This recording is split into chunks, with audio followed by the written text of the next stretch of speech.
Chris Kirk here, Managing Director at Downtown Office for Colliers International in Utah.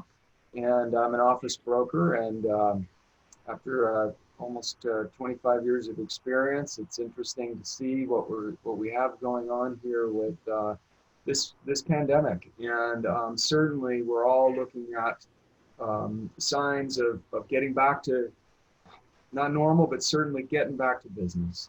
And we're in a state where we're starting to see some of our stay-at-home policies lifted, as it's been described by the governor and his team. We're not flipping on a light switch; it's a dimmer. We're trying to ramp up. Those of us in the commercial real estate industry are trying to advise our clients or gain information and experience as to how we can help advise our clients as to what that work environment might look like. And in the office world, that's certainly a big deal. And so I'm really pleased to have Kate North here with us today. And, Kate is not only become a good friend, it's really neat to see Kate's expertise. She is vice president with our Colliers Workplace Advisory Group. Globally, they are involved looking at industries, and as they consider their return, have come out with some great tools, which we'll talk about a little bit later here. But Kate, welcome, and thank you for joining me here today. My pleasure. Thank you, Chris. This is fun.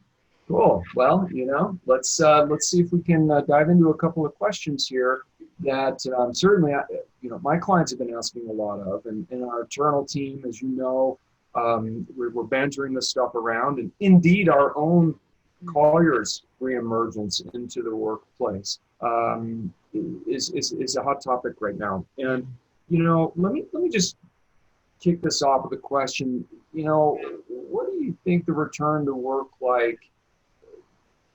is going to look like? What should leadership be thinking about as they consider a reemergence into the office space? Yeah. Well, your first question, what will the return to work look like? First of all, imagine perhaps only 1/3 of the employees. So if you've been pining away about wanting to come back into the office and re-engage and see everybody, you won't. That's because of the 6-foot distance that we've got to be able to keep in place. But then there's also this piece that there's going to be a lot more precautions and formality. So maybe temperature checks, there's going to be a lot more signage, a lot more do's and don'ts, a lot of organizations thinking about how do they ensure that they're going to keep everybody there. So you don't be surprised if you're asked to sign a form knowing and recognizing that you're complying to all of the agreements for safety. So the culture is going to change. The feeling of being back in the office will be something that will be different. Now, when I think about what do leaders need to do, it's really interesting because leaders have got to have an integrated team. They need to bring in their HR, their real estate or facilities, their technology, business, continuity and risk management. Everybody's got to be coming together to really co-develop a plan because we've never done this before. And we need to have a lot of different eyes on the strategy going forward. But the first question I ask leaders is really, what has COVID done to your business? For some of the companies that I've worked with, they are seeing it in terms of an opportunity to innovate and to be able to bring new products to market. And so they're kind of in this growth innovation mode. Others have not, and they are really in a contraction mode. And so really assessing the financial situation and looking at really recalibrating is going to be important to them. So I think I'd start there. How has this impacted? Has it changed the number of employees? Have you had to lay people off? Is it furloughs, et cetera? But then it's around how much space realistically do you actually have for people coming in? I mean, when we think about that 6-foot barrier, what most organizations are finding that, let's say they have 100 people that normally are in there, that they've got capacity for, but now given the 6-foot social distancing, it's probably more like 30%. So just thinking about only bringing in 30 of those 100 people, how are you going to make that decision? what's going to be most important done in face-to-face versus those that are working more remotely. So understanding the capacity that you actually have and then developing the plan, which is, is phasing and staggering and staging so that you can bring in the folks that need to be. And then, of course, it's this whole, how do we do the safe return? But that's where I'd start, Chris. Okay, so what, let's talk a little bit about some of your tools that you're using to help illustrate for these tenants. The Back to Work Navigator, Yeah. for example, it seems to me something that's very, very powerful. Can you talk a little bit about that? Sure. Yeah. Because that was an immediate response to, people that don't have facility managers, that they don't know exactly all the things that they need to think through in order to make it a safe environment. So our team came up with this really cool navigator, which is basically, Chris, if there was somebody that, one of your clients that wanted to do that, we would train you really quickly on how to take your iPhone. You'd have access into the building and you would turn your camera on and videotape the experience starting outside the door of the building, through the reception and lobby area, through the elevator, and as soon as you enter into the workplace or through the stairs. So it's a way of us capturing 15 different types of spaces within an environment safely. So you're going in, mask on, gloves on, capturing this information, and our team will be sitting on the other side of the camera taking still shots. All of this then becomes aggregated into a report in which we provide you with a wonderful, or with a client, recommendations around the design and the space, around the hygiene, around the navigation of the space. Like, do we have corridors now where it's okay, where people can actually pass, or do we need to do one ways? And then how do we communicate this to our employees, and what type of technology tools and things like that might be available for managing that type of density? So we do this, put it all into a report, you receive it 48 hours later, and it's a really important, toolkit for that organization to use as a way to know that they've done the right things to make it safe for their employees. So what's going to happen with some of like the common spaces? You mentioned Yeah, corridors, and based on the width of that, is it one way or is it two way? yeah. What about like the kitchenettes? What about Oh, the break areas, and what about yeah. conference rooms?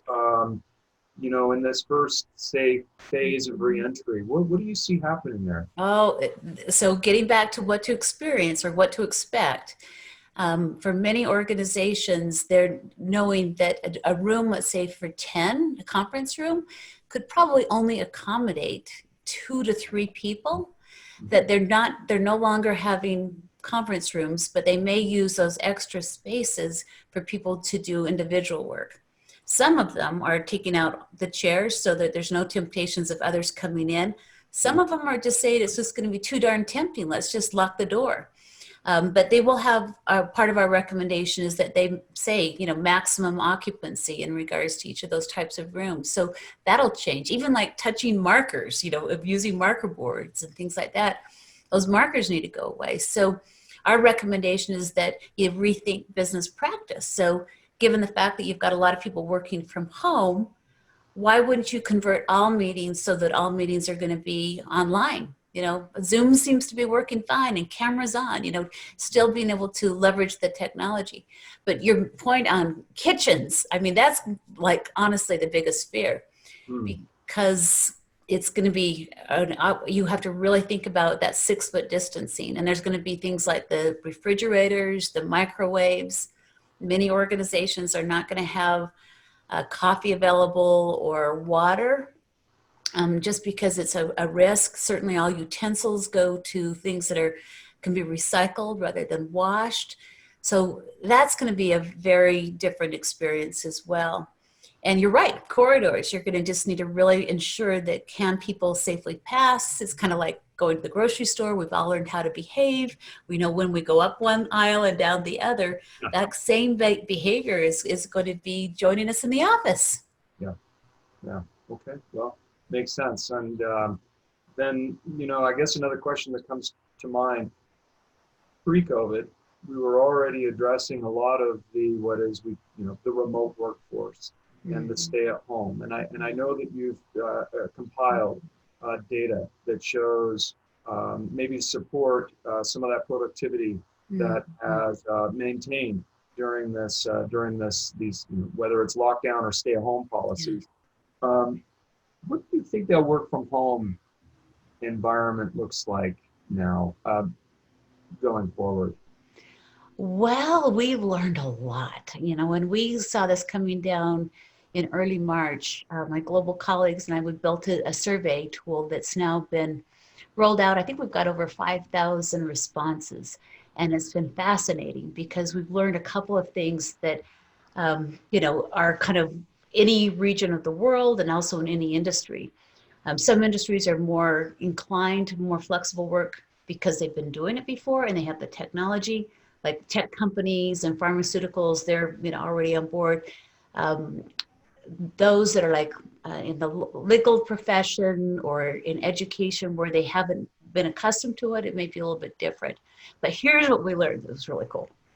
First of all, like 56% of people feel like they are as productive as they were in the office. Mhm.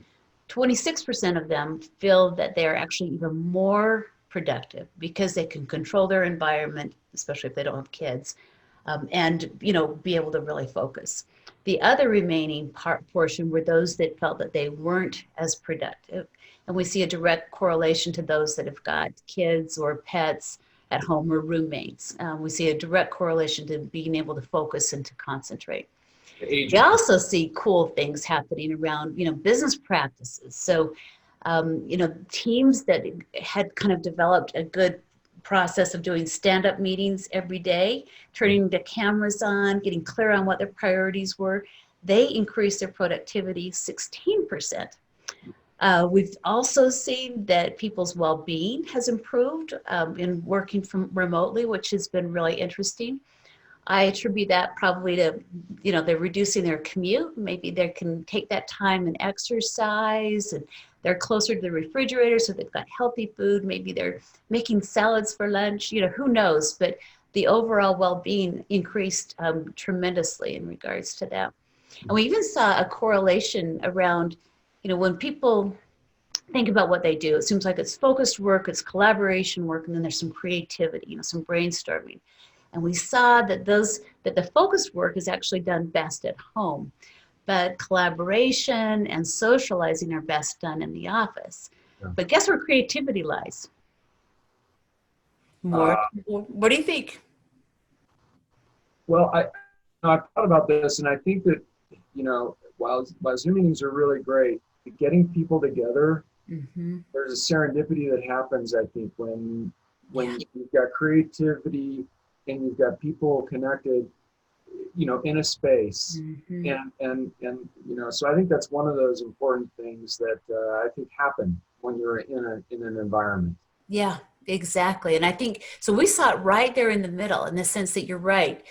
A new idea may have been birthed when they were at home because they're in a more informal kind of an environment. And we know through the neuroscience data that when people feel more relaxed, like in the shower or right before bedtime is when we oftentimes get good ideas. But what we Um, found is that it's that synthesizing, is taking that idea is really when they come into the office and they can further brainstorm that. So you need both. You really need both. yes.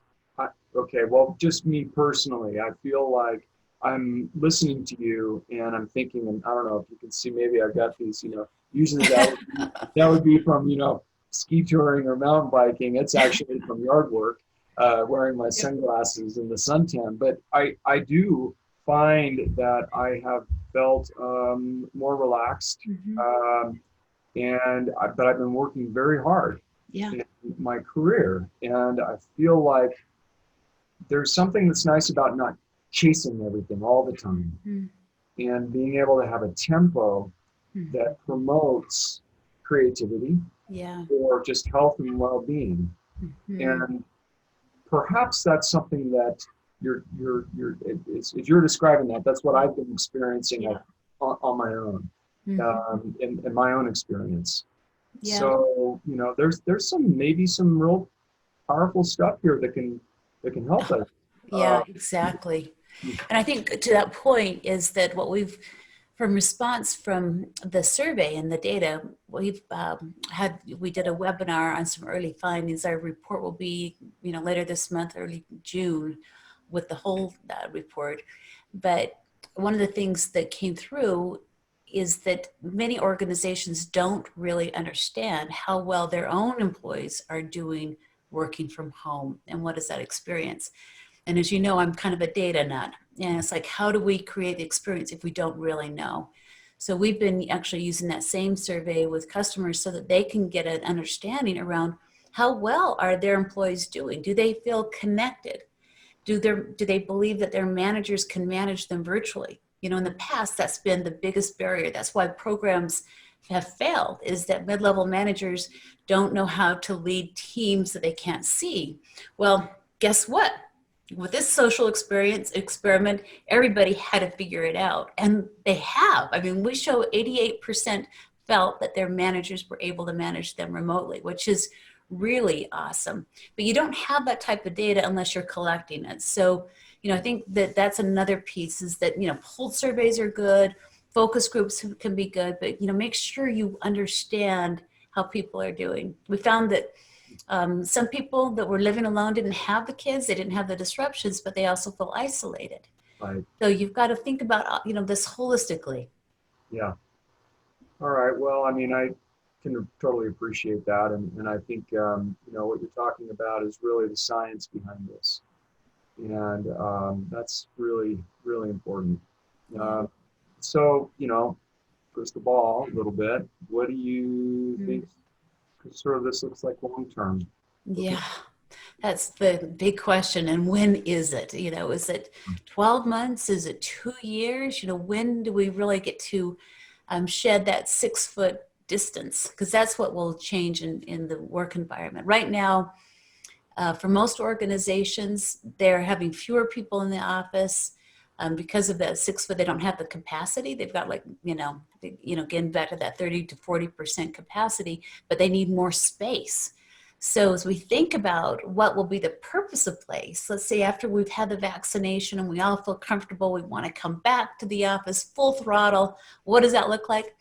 Well, in my mind, I think that for smart organizations, it's going to be a destination. It's going to be filled with energy. It's going to be a place that you want to be. That organizations will, I think, lead with the notion around safety and well-being and creating healthy environments for people. So I think we're going to see a lot more of the well building that we've wanted for a while, good air quality, daylight, all of, sustainable materials that aren't off-gassing. I think that's going to become more of a priority.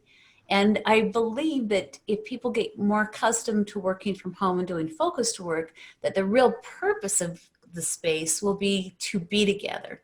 So we're going to see, more collaboration infused with technology to really help those teams begin to think through how they're going to make decisions and curate. So that's what I think. I think it's going to be, I think that there's a silver lining in all of this that is going to help us transform and create work environments that people really can do their best work. Well, I love that. And I have those hopes myself, and I think you articulated some of the things that have been sort of bouncing around in my head as I've just been experiencing this last month and a half or so, and hoping for some paradigm shifts here that I think are really a viable next step and a nice evolution for us and this community and probably the world. And in the nature of what you're talking about here too, it's fundamentally driving a more productive and vibrant economy. So you're doing these things hand in hand.